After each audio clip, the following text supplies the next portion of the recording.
Praise the Lord!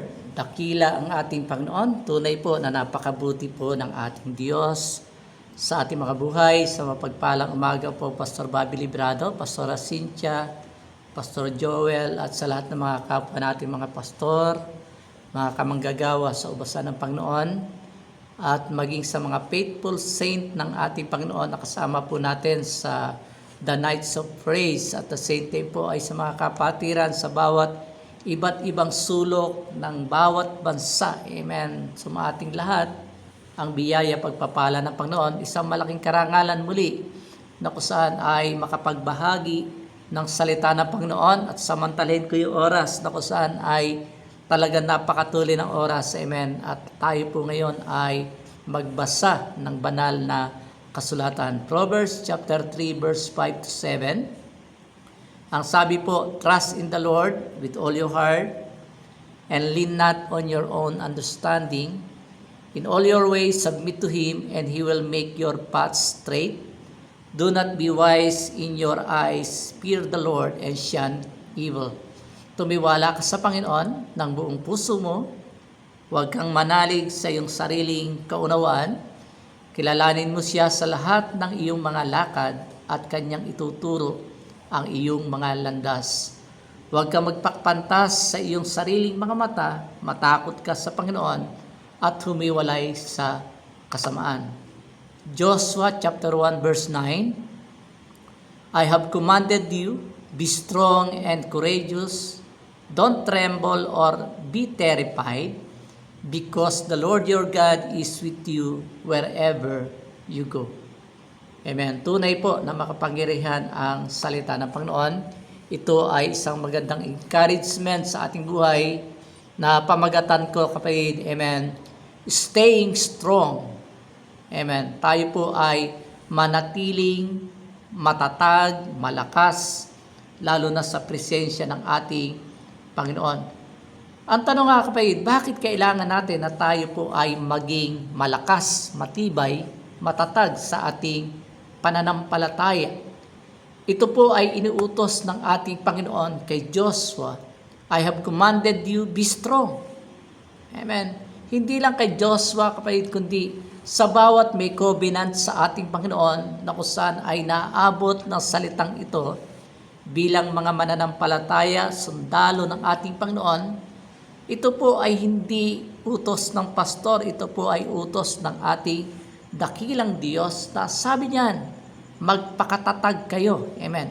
Kaya sa ating buhay, amen, kailangan tayo po ay maging matatag, matibay, malakas sapagkat hindi biro ang labanan na kung saan ay ating nasimulan.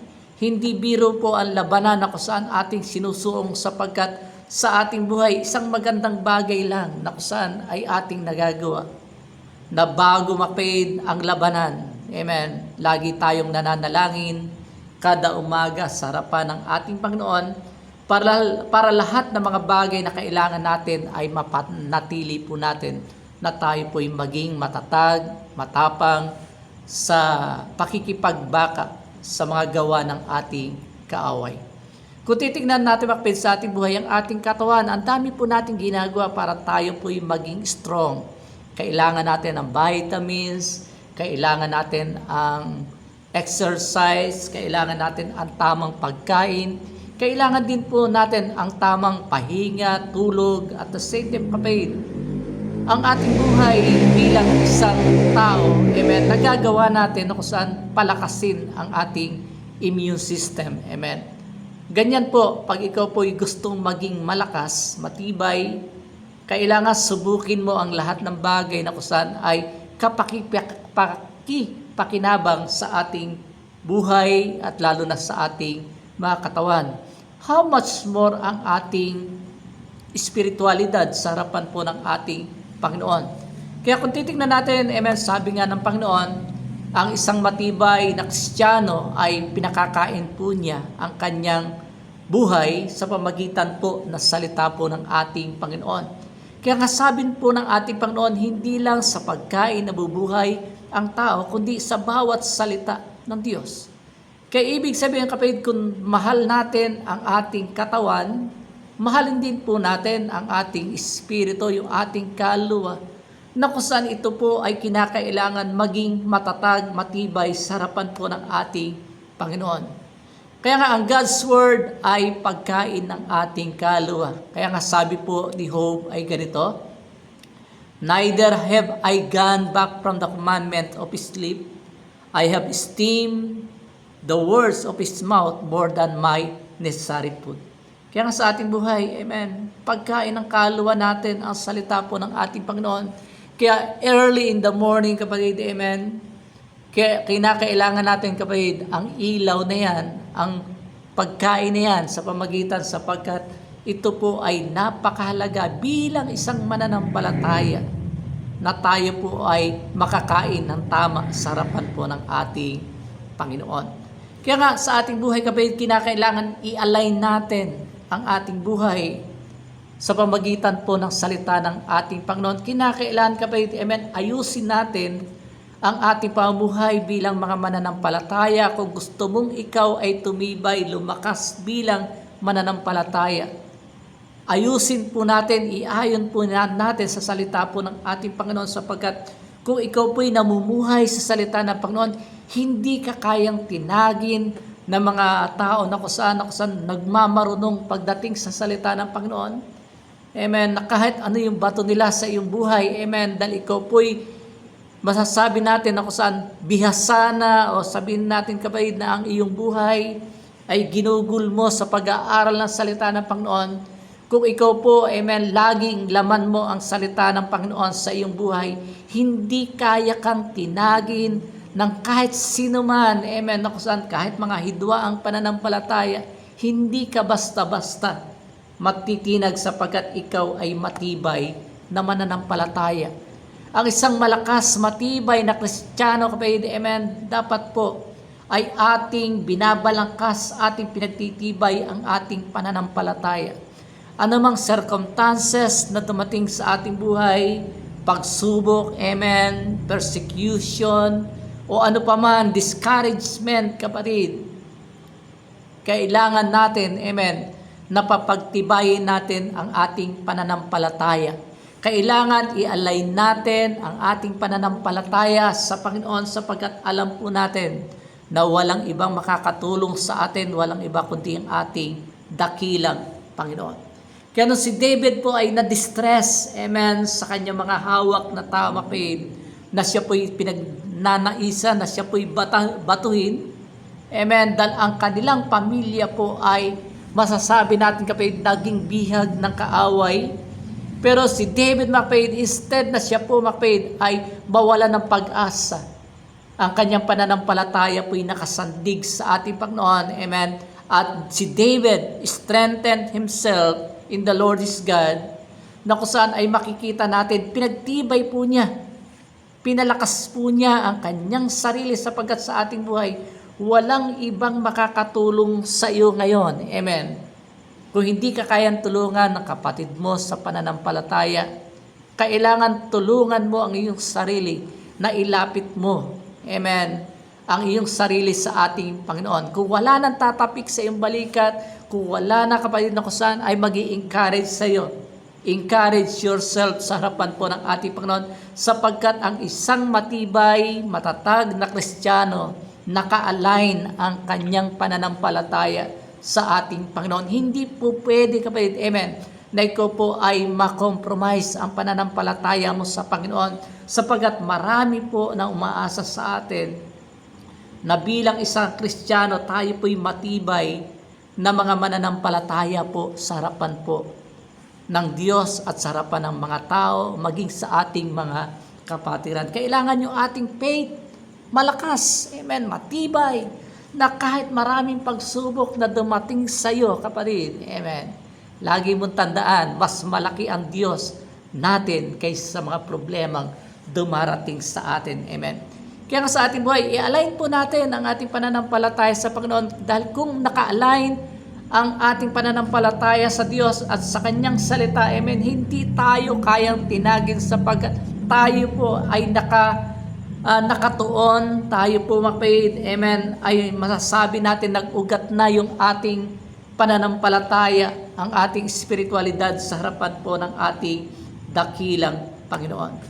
Kaya nga sa ating buhay, kapatid, pag ikaw po'y lumalago, tumitibay sa pananampalataya, amen, ang isang matibay na Kristiyano, amen, siya po'y nagsasalita, amen, ng patungkol sa mga salita ng ating Panginoon na kung saan ay nakakapagbigay ng encouragement sa bawat isa po sa atin.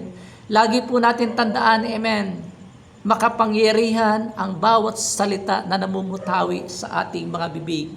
Kaya nga sabi po ni Solomon, kamatayan at buhay ay nasa kapangyarihan ng dila, at ang nagsisiibig sa kanya ay nagsisikain ng kanyang bunga.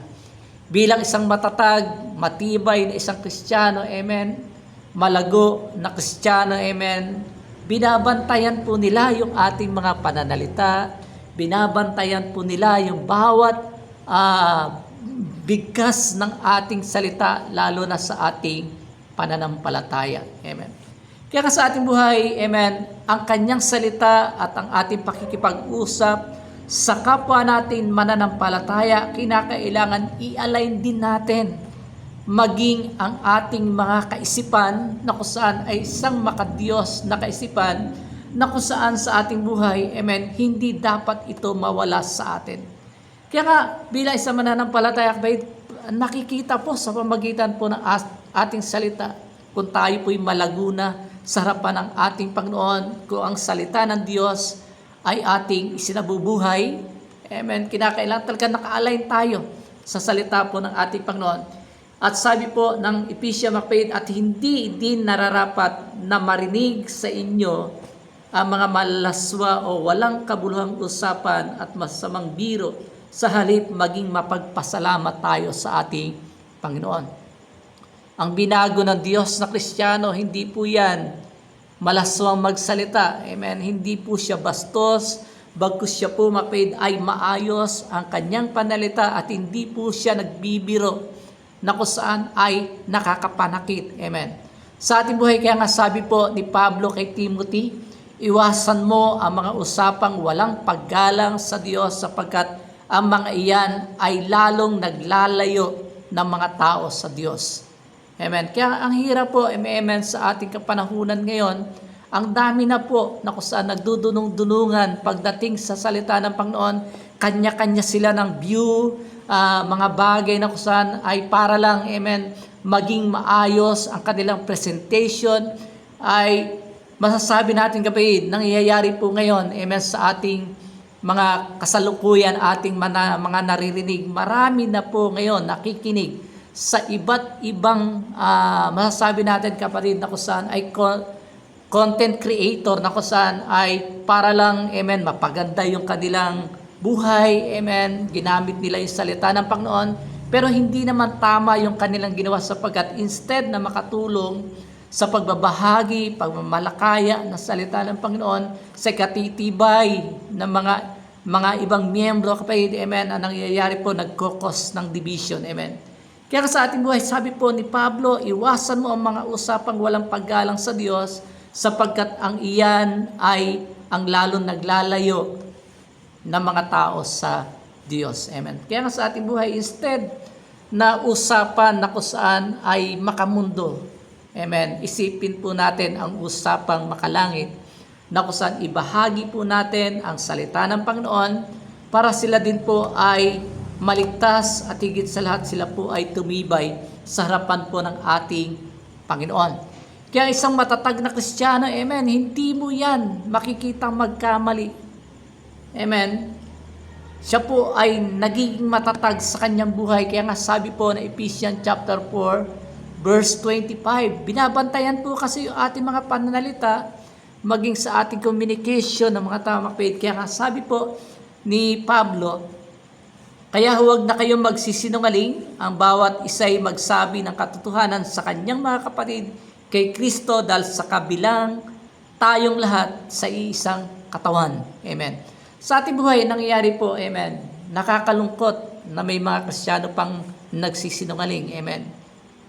Kaya sa ating buhay, kung tayo po ay tunay po na matatag na Kristiyano, hindi makikita, amen, Hindi tayo makakakitaan ng tinatawag na mga salitang pagsisinungaling, bagkus pawang katotohanan ang ating sinasabi, na alam po natin mga kapatid, ang katotohanan po ay nagmumula po sa ating Panginoon. Kaya kung titingnan po natin ang salita ng Panginoon, amen, nakakalungkot, amen.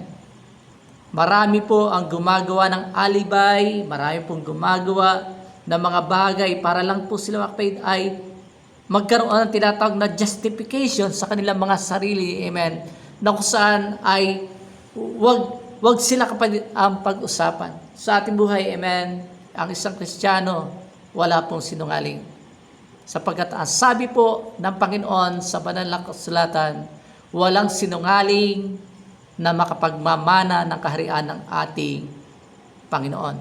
Kaya nga sa ating buhay, kapatid, amen, bantayan po natin, i-align po natin, iayos natin maging ang ating mga pananalita sapagkat iyan po ay sumasalamin ng ating pagkatao sa harapan po ng Diyos at sa harapan po ng mga tao na kusana inais nating bahaginan ng salita ng ating Panginoon. Amen. Sa ating buhay, ang isang matibay na Kristiyano, matatag, amen, nakokontrol po niya yung kanyang kaisipan, amen, na bagkus sa kanyang buhay, iniingatan po niya na siya po'y mag-isip ng mga negatibo, ang kanyang iniisip ay mga positibong mga bagay para sa ikauunlad, ikauusad ng gawain po ng ating Panginoon. Kaya nga sabi po ni Solomon, higit sa lahat, ingatan mo ang iyong isipan sapagkat kung ano ang iyong iniisip, iyon din ang magiging buhay mo.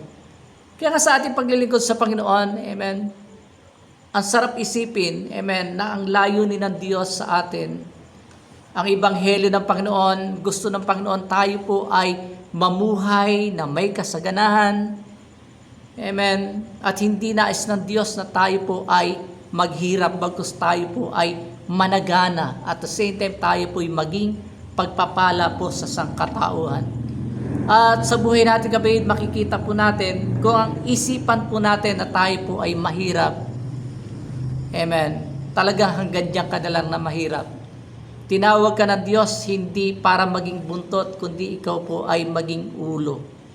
Tinawag ka ng Panginoon para ikaw ay pagpalain, para ikaw din po ay maging pagpapala sa iba. At the same time, kapatid, ipamalas mo, ipamuhay mo, amen, bilang isang matatag na Kristiyano, amen, na bagamat sinusubok ka doon sa mga bagay na pagpapalang yan, naging matibay ka, amen, pinagpala ka ng Diyos ng higit, amen, pero minintain mo yung buhay mo sapagkat gusto mong naka-align ka sa salita ng Panginoon na sapagkat sa ating buhay, yung ating tinatawag na kusaan ay pinagkaloob natin sa Panginoon, alam natin na ito po ay para sa ating Panginoon. Hindi mo na ito tinatanong, bagkus ang isip mo, kapatid, ang iyong puso, kapatid, nakalagay doon, ito ay para sa ikauunlad, ikakalawak ng gawain ng Panginoon. Hindi mo na iniisip yung mga bagay na kusan ay mga negatibo, although na meron ka naririnig,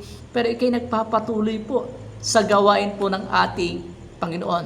Kaya sa ating buhay, kapatid, malinaw po na sinabi po ng Panginoon kay Joshua, ito po yung sekreto kung paano tayo po, kapatid, ay maging successful sa ating buhay, para tayo, kapatid, lahat ng ating iniisip, lahat ng ating plano, maging ang ating espiritualidad, tayo po'y maging matatag, matibay sa harapan ng Panginoon. As sabi po ng Panginoon, keep this book of the law always on your lips. Meditate on it day and night so that you may be careful to do everything written in it. Then you will be prosperous and successful. Sa ating buhay, kapatid, kung nais natin na tayo po ay manatiling matatag sa harapan ng Panginoon, kailangan po natin, amen, na huwag tayong humiwalay sa salita ng Panginoon.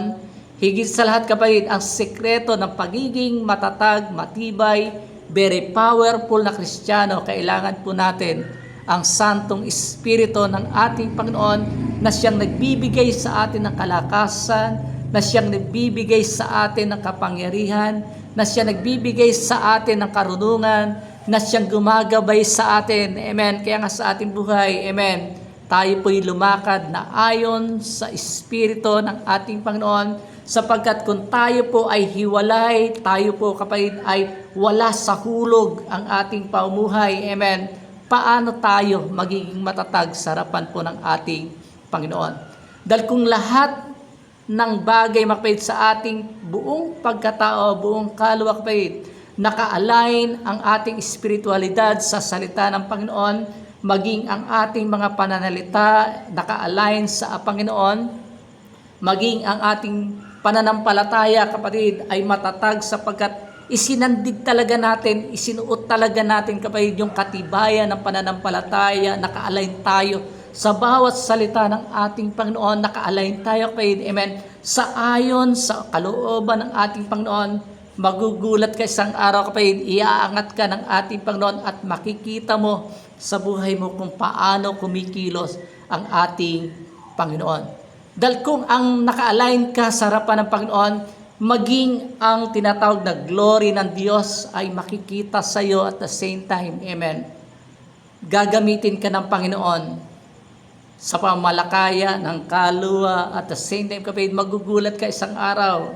amen, sila na po yung lalapit sa iyo na kung saan ay magtatanong sa iyo kung ano ang gagawin para sila po ay makapanumbalik sa ating Panginoon at sila po ay makapaglingkod sa Panginoon sapagkat sa ating buhay, amen, yung ating salita, amen, dito rin nakikita kapatid ang pagiging tunay mong matibay, matatag na Kristiyano sa harapan po ng ating Panginoon. Maging ating kaisipan palagi, lagi mong tandaan, i-control natin, amen, na bagamat minsan ay nagtatalo ang ating isip pagdating po sa mga bagay na makalangit, pero tandaan natin kapatid, ituon natin ang ating pansin, ituon natin mga kapatid ang mga bagay na kusan ay makalangit na mga bagay sapagkat ito po ay hindi mawawala sa atin bagkus ito po ay mananagana sa atin at tunay po. Amen. Huwag tayong humiwalay sa Panginoon. Huwag tayong humiwalay sa presence ng Lord. Amen. At the same time, kapatid, magiging matatag din tayo, kapatid, ang nakikita po bilang isang mga mananampalatayang matatatag. Yung kanilang pagpupuri, although, amen, maraming trials sa kanilang buhay na sila po'y sinusubok, pero yung kanilang kasipagan, ang kanilang prinsipyo, ibigay palagi sa Panginoon ang kapurihan. Tayo, kapatid, nakakaawit, tayo po'y nakakapanalangin sapagkat lagi natin tandaan, ang sabi po ni Pablo, but you, beloved, building yourself up on your most holy faith, praying in the Holy Spirit. Kailangan po naka-align tayo. Amen. Sa Espiritu ng Panginoon sapagkat siya po ang nagtuturo sa atin, siya po'y nagpapatibay sa atin, siya po kapatid, amen, yung ating tatak ng ating mana sa harapan po ng ating Panginoon. Kaya tayo po'y matibay sapagkat tayo po ay binigyan ng power ng ating dakilang Panginoon na ating pinaglilingkuran. Last kapatid, amen. Ang isang matatag na Kristiyano, alam po niya, ang dapat po niyang buhay bilang mananampalataya, ang dapat po niya kapatid, amen, na kusan ay mapagtagumpayan. Walang iba po yung mga extra baggage na kusan ay dumarating sa ating buhay, amen.